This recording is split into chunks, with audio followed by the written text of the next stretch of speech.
Welcome to omega India TV news. Rajanna Sircilla జిల్లా ముస్తాబాద్ మండల కేంద్రంలో కాంగ్రెస్ పార్టీ మండల అధ్యక్షుడు ఏళ్ల బాలరెడ్డి ఆధ్వర్యంలో ఏర్పాటు చేసిన విలేకరుల సమావేశంలో Karimnagar parliament co convener Kanameni Chakradhar Reddy మాట్లాడుతూ తెలంగాణ రాష్ట్రంలో ముఖ్యమంత్రి రేవంత్ రెడ్డి ఆధ్వర్యంలో ప్రజా సంక్షేమమే ధ్యేయంగా అభివృద్ధితో పాటు సంక్షేమ పథకాల అమలు చేస్తూ ప్రజా ఆశీర్వాదం పొందుతున్న కాంగ్రెస్ పార్టీ ఆదరణ చూడలేక టీఆర్ఎస్ పార్టీ నాయకులు కాంగ్రెస్ పార్టీపై అసత్య ప్రచారాలు చేస్తూ ప్రజలను తీవ్ర ఇబ్బందులకు గురి చేస్తున్నారని వారన్నారు.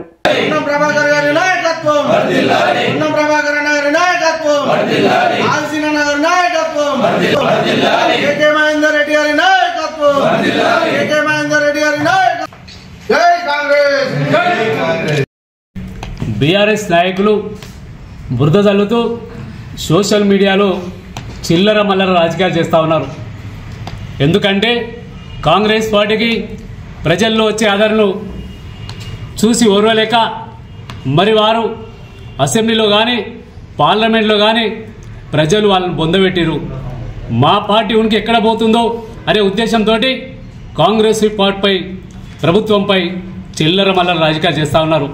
6 గ్యారెంటీలు ఇవ్వని అంటారు. 6 గ్యారెంటీలు నెరవేరుస్తోంది ప్రభుత్వం.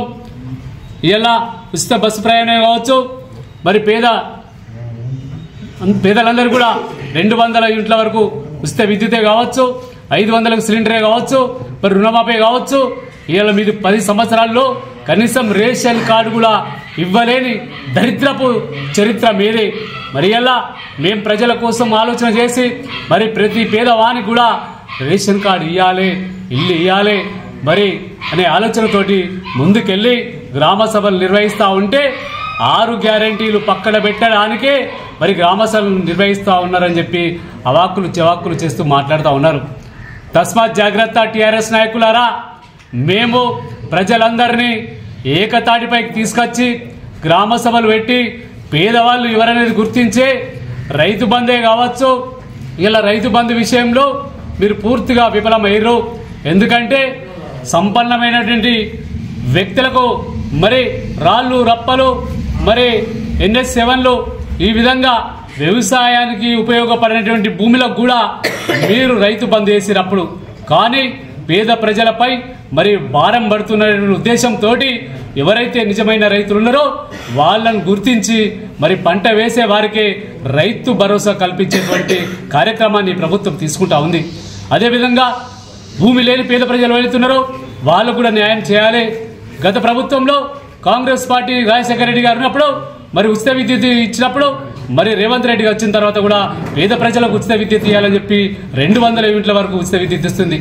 అదేవిధంగా మరి ఈ రేవంత్ రెడ్డి గారి ప్రభుత్వం మళ్ళీ మరి భూమి లేని పేదలకు ఏం చేద్దాం, వాళ్ళకు కూడా ఏదైనా చేద్దాం అనే ఉద్దేశంతో మరి ఇందిరమ్మ ఆత్మీయ భరోసా కార్యక్రమాన్ని తీసుకున్నాం. భూమి లేని పేద ప్రజలు ఎవరైతున్నారో వాణి ఉమ్మడి ఆంధ్రప్రదేశ్లో కానీ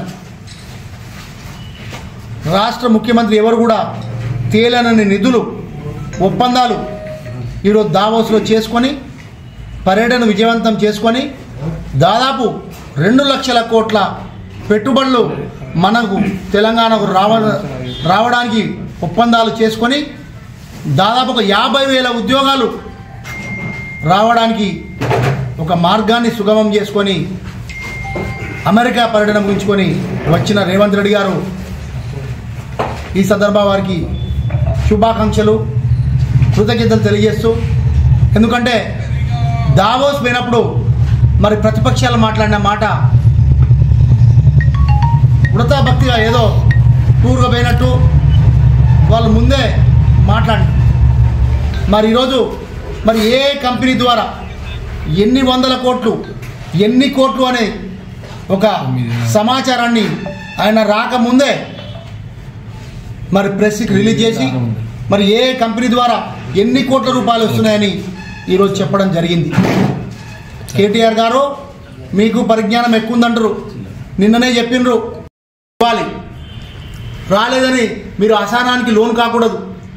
ఈ గవర్నమెంట్ పేదల పక్షపాతి, పేదలకు పనిచేయడానికి ఉన్న గవర్నమెంట్ కాంగ్రెస్ పార్టీ గవర్నమెంట్. గత ప్రభుత్వంలో వాళ్ళకే వాళ్ళ అనుమానులకే వాళ్ళకే ఇచ్చారు లబ్ధి, అంతా వాళ్ళే పొందిండ్రు, మనమంతా చూసినాం. కానీ ఈ గవర్నమెంట్ టీఆర్ఎస్ వాళ్ళకు కూడా నేను చూసాను, మన మండలంలో టీఆర్ఎస్ మైనార్టీ నాయకుని కూడా రేషన్ కార్డు వచ్చిందని చూపించింది. ఇప్పుడు అన్ని పార్టీల వాళ్ళకు సమానంగా ఎవరైతే లబ్ధి పొందే అవకాశం ఉంటుందో అందరు కూడా కాంగ్రెస్ గవర్నమెంట్ పార్టీలకు అతీతంగా ఇస్తుంది. ఇక్కడి క్యాడర్ కూడా, ఇక్కడి నాయకత్వం కూడా అదే ప్రజలకు న్యాయం చేయాలి, పార్టీలు చూడొద్దని చెప్తుంది. కాబట్టి గ్రామాల్లో ప్రజలకు తెలియాల్సింది ఒకటే, మీకు ఏదైతే లబ్ధి మీకు రాలేదో అది కొన్ని సాంకేతిక కారణాల వల్ల కానీ వేరే కారణాల వల్ల అయి ఉండవచ్చు. మీ స్థానిక నాయకులను సంప్రదించవలసిందిగా ఈ సందర్భంగా తెలియజేస్తూ, ఈరోజు ప్రజాపాలన బ్రహ్మాండంగా సాగుతుంది. ఏ ఒక్కరో టీఆర్ఎస్ వాళ్ళు వచ్చి అది ఇది మాట్లాడంగానే వాడు కావాలని ఈరోజు మాట్లాడుతున్నారు. ఒకటి రెండు జరిగినాయి, జిల్లాలు ఎక్కడ జరగలే పెద్దగా, దాన్ని పట్టుకొని ప్రజలు ఇట్లా అట్లా అని ప్రెస్ మీట్ కూడా పెడుతుండట. కానీ ప్రజలంతా కూడా సంతోషంగా ఉన్నారు. మా ముస్తాబాలో నిన్న జరిగింది బ్రహ్మాండంగా, ఎక్కడ కూడా ఇంత కూడా అవాంఛనీయ సంఘటన జరగకుండా ప్రజలందరూ కూడా సంతోషంగా వాళ్ళ అర్జీలు ఇచ్చుకొని రానివారు అర్జీలు ఇచ్చుకొని పోయిండ్రు. అన్ని గ్రామాల్లో కూడా అటువంటి వాతావరణం ఉంది. కాబట్టి ప్రజలలో రానున్న రోజులలో స్థానిక సంస్థలు రానున్నాయి. స్థానిక సంస్థల ఎలక్షన్లలో కూడా కాంగ్రెస్ పార్టీకి సంబంధించిన నాయకులు నిలబడ్డప్పుడే, వారికి ఓటేసినప్పుడే కాంగ్రెస్ పార్టీ గవర్నమెంట్ ఉంది. కాబట్టి మీ సంక్షేమ పథకాలు కానీ డెవలప్మెంట్ విషయంలో కానీ బ్రహ్మాండంగా ఈ గవర్నమెంట్ ఉంది. ఆ గవర్నమెంట్కి సంబంధించిన నాయకులు గెలిచినట్టయితేనే మీకు న్యాయం జరుగుతుంది, మీకు సంక్షేమ పథకాలు అందుతాయి. కాబట్టి రానున్న రోజులలో ప్రజలంతా కూడా ఏకమై కాంగ్రెస్ పార్టీకి పెద్ద ఎత్తున కేకే మహేందర్ రెడ్డి గారి నాయకత్వంలో ఇక్కడంతా నడుస్తుంది. కాబట్టి రానున్న ఎలక్షన్లో అందరూ కూడా కాంగ్రెస్ పార్టీ నాయకుల్ని గెలిపించేందుగా ఈ సందర్భంగా తెలియజేస్తూ, మీకేమన్నా అవకతవకలు జరిగినా, మీకేమన్నా రాకున్నా కూడా మీరు ఎంఆర్ఓ కానీ స్థానిక నాయకులను కానీ సంప్రదించి మీ సమస్యను తీర్చుకోవాల్సిందిగా ఈ సందర్భంగా తెలియజేస్తూ, ఈ సమావేశంకి వచ్చిన కాంగ్రెస్ పార్టీ నాయకులందరూ కూడా, ప్రెస్ మిత్రులందరూ కూడా పేరు పేరున నమస్కారాలు తెలియజేస్తున్నాను.